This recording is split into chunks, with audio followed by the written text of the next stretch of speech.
অনেক দিন আগের কথা, কাঞ্চনপুর নামের একটা গ্রামে চৈতি তার মা বাবার সাথে বসবাস করত।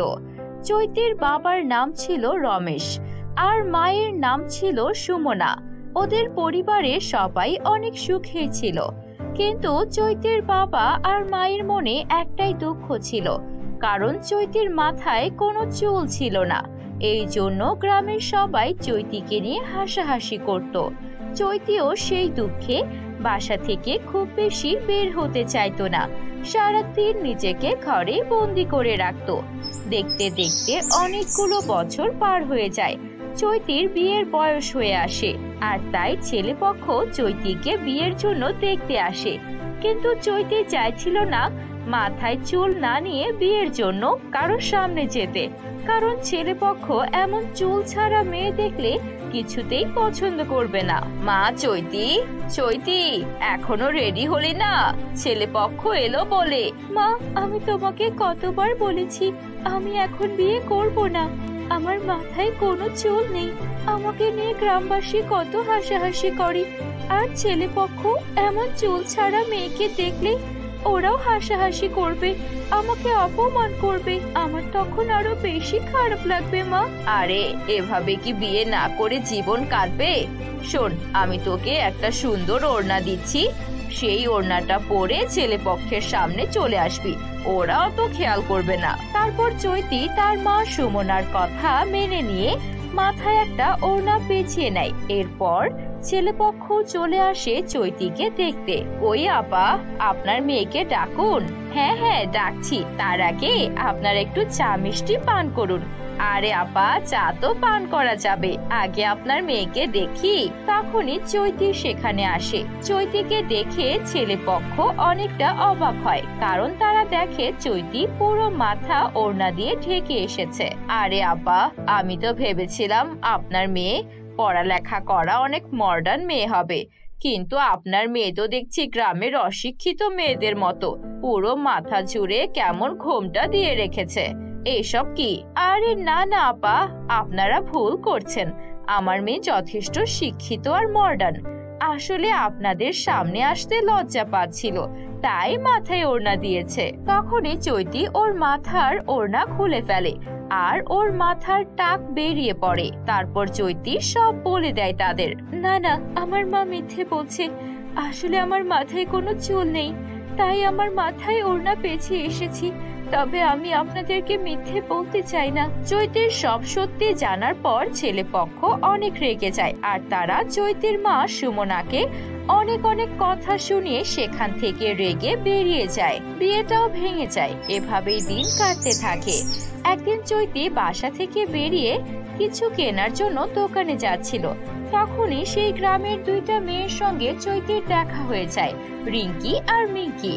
রিঙ্কি ও মিঙ্কি চৈতিকে এমন চুল ছাড়া দেখে হাসতে থাকে আর বলে, এই, তোরা কখনো এমন কোনো মেয়ে দেখেছিস যে বিয়ের বয়স হয়ে গেছে কিন্তু মাথায় এখনো চুল ওঠেনি? এভাবে ওরা ওকে নিয়ে অনেক হাসাহাসি করতে থাকে। চৈতির এসব কারণে খুবই দুঃখ হয়। ও মন খারাপ করে কাঁদতে কাঁদতে জঙ্গলের ধারে একটা গাছের নিচে বসে পড়ে। তখনই সেখানে গোলাপি পরি আসে। কি হয়েছে মেয়ে, তুমি এমন কাঁদছো কেন? আমাকে বলো, আমি তোমার সাহায্য করব। আপনাকে কি বলবো পরি, আমার জীবনে অনেক কষ্ট। আমার মাথায় চুল নেই বলে সবাই আমাকে নিয়ে মজা করে। ছেলেপক্ষরাও এসে আমাকে পছন্দ না করে বিয়ে না করে চলে যায়।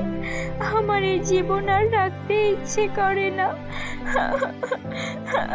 পরীর এসব শুনে চৈতির ওপর ভীষণ মায়া হয়। তখন পরী চৈতিকে বলে, এই নাও, এটা হলো আমার জাদুর চিরুনি।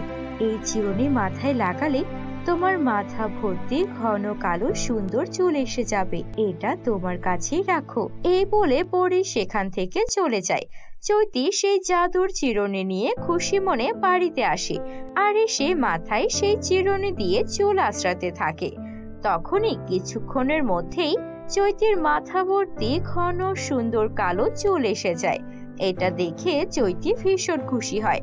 তখন ওর মা বাবাকেও ঘরে ডাকে। চৈতির বাবা মা চৈতির মাথা ভর্তি চুল দেখে অনেক অবাক হয়ে যায়। কি রে চৈতি, তোর মাথায় এমন জাদুর মতো সব চুল কি করে হয়ে গেল মা? মা, আজ আমার গোলাপি পরীর সঙ্গে দেখা হয়েছিল। গোলাপি পরী আমাকে জাদুর চিরুনি দিয়েছে, যেটা দিয়ে চুল আঁচড়ালেই মাথায় সব চুল আগের মতো ঘন কালো লম্বা হয়ে যায়। তাই নাকি? তোকে দেখতে ভীষণ সুন্দর লাগছে মা। এখন তোর জন্য আমি যেই ছেলে নিয়ে আসবো না কেন, সেই ছেলেই তোকে পছন্দ করবে। মা, আমি এখন আর বিয়ে করতে চাই না। আমি এখন নিজের কোনো কাজ করতে চাই। আমি আমার এই জাদুর চিরুনি দিয়ে একটা দোকান খুলবো, সেখানে যাদের মাথার চুল থাকবে না, আমি জাদুর চিরুনি দিয়ে তাদের মাথার চুল এনে দেব। চৈতির মা তার কথা মেনে নেয়। এরপর চৈতি একটা দোকান দেয়, আর সেখানে যাদের মাথার চুল ছিল না, ছেলে কিংবা মেয়ে, সবার মাথার চুল জাদুর চিরুনি দিয়ে ঠিক করে দেয়। এভাবেই সময় চলতে থাকে। কিন্তু যতই দিন যেতে থাকে, চৈতির মনে তত বেশি লোভ জন্মাতে থাকে। তাইও জাদুর চিরুনি দিয়ে চুল আঁচড়ানোর বিনিময়ে সবার কাছ থেকে অনেক বেশি বেশি টাকা নিতে শুরু করে। আর এই খবর গোলাপি পরীর কানে পৌঁছায়। গোলাপি পরী জানতে পারে চৈতি অনেক অনেক টাকার বিনিময়ে পরীর দেওয়া সেই জাদুর চিরুনি ব্যবহার করে টাক মাথার মানুষদের চুল ফিরিয়ে দিচ্ছে। এটা শুনে গোলাপি পরীর ভীষণ রাগ হয়। তাই গোলাপি পরী চৈতিকে পরীক্ষা করার জন্য একটা অন্য মেয়ের রূপ ধারণ করে আর চৈতির দোকানে যায়। শোনো, আমার কিছুদিন পরেই বিয়ে। আসলে আমার মাথায় তো চুলগুলো অনেক ছোট ছোট। আমি চাই আমার চুলগুলো অনেক বড় করতে। তুমি কি আমার মাথার চুলগুলো বড় করে দেবে? হ্যাঁ হ্যাঁ, কোনো সমস্যা নেই, আমি সব চুল বড় করে দেব, কিন্তু তার জন্য 50,000 টাকা লাগবে। 50,000 টাকা? এ তো অনেক টাকা। আমি এত টাকা কোথায় পাবো? আমার যে কদিন পরে বিয়ে। প্লিজ আমাকে সাহায্য করো। দেখো, আমি কোনো সাহায্য করতে পারবো না। যদি টাকা থাকে এসো, আর তোমার মাথা ভর্তি চুল বানিয়ে নিয়ে যেও, কেমন? এই বলে চৈতি সেই মেয়েটাকে তাড়িয়ে দেয়। চৈতি আসলে জানতো না সেই মেয়েটি আসলে গোলাপি পরী। তাই গোলাপি পরীও বুঝতে পারে চৈতি অনেক বেশি লোভী হয়ে গেছে। তাই রাতে যখন চৈতি ঘুমিয়েছিল, ওই জাদুর চিরুনিটা পাশে রেখে তখনই সুযোগ বুঝে পরী সেখানে হাজির হয় আর সেই চিরুনিটা বদলে দেয়। সেখানে রেখে দেয় এমন জাদুর চিরুনি যেটা দিয়ে মাথা আঁচড়ালে মাথার সব চুল পড়ে যাবে। চৈতি এই ব্যাপারে কিছুই জানতো না। পরদিন চৈতি দোকানে গেলে দোকানে অনেক বড় লোক একটা কাস্টমার আসে আর বলে, শুনুন, কিছুদিন পরেই আমার বিয়ে। আমি চাই আপনি আপনার জাদুর চিরুনি দিয়ে আমার মাথার চুলগুলো আরো সুন্দর করে দিন। হ্যাঁ হ্যাঁ, অবশ্যই পারবো, তবে তার জন্য 1 লক্ষ টাকা লাগবে। টাকা নিয়ে কোনো সমস্যা নেই, আপনার যত টাকা লাগবে তত দেব, তবে আপনি আমার মাথার চুলগুলো সুন্দর করে দিন। এরপর চৈতি যখন সেই বদলে দেওয়া চিরুনি দিয়ে মেয়েটার মাথার চুল আঁচড়ায়, সঙ্গে সঙ্গে মেয়েটার মাথার সব চুল পড়ে যায়। মেয়েটা একদম টাক হয়ে যায় আর মেয়েটা সেখান থেকে রাগে বেরিয়ে যায়। এটা দেখে চৈতিও চিন্তায় পড়ে যায়। চৈতি তখন দৌড়ে সেই গোলাপি পরীর কাছে যায়। দেখুন না গোলাপি পরী, আপনি আমাকে যে জাদুর চিরুনিটা দিয়েছিলেন, এটা হঠাৎ কাজ করছে না। আমি এটা দিয়ে আমার এক ক্লায়েন্টের মাথার চুল আঁচড়েছি, তার মাথা টাক হয়ে গেছে। এটা আমি নিজে থেকেই করেছি, কারণ তুমি অনেক অহংকারী আর লোভী হয়ে গেছো, তাই তোমার চিরুনি আমি বদলে দিয়েছি। এটা শুনে চৈতি ওর ভুল বুঝতে পারে। এদিকে চৈতি ওর দোকানে এলে দেখে দোকানের সামনে সেই মেয়ে পুলিশ নিয়ে হাজির হয়েছে চৈতিকে ধরে নেওয়ার জন্য। তখন গোলাপি পরী সেখানে হাজির হয় আর বলে, আপনারা চৈতিকে ক্ষমা করে দিন, যা কিছু হয়েছে চিরুনির ভুলের জন্য হয়েছে। আপনি এই চিরুনিটা দিয়ে মাথা আঁচড়ান, আপনার চুল সব আগের মতো হয়ে যাবে। লাল পরীর কথা মতো সেই চিরুনিটা দিয়ে মেয়েটা মাথার চুল আঁচড়াতে তার মাথায় আবারও ঘন কালো চুল চলে আসে, কিন্তু চৈতির মাথা আবারও টাক হয়ে যায়। এভাবেই চৈতি ওর লোভের শাস্তি পেয়ে যায়।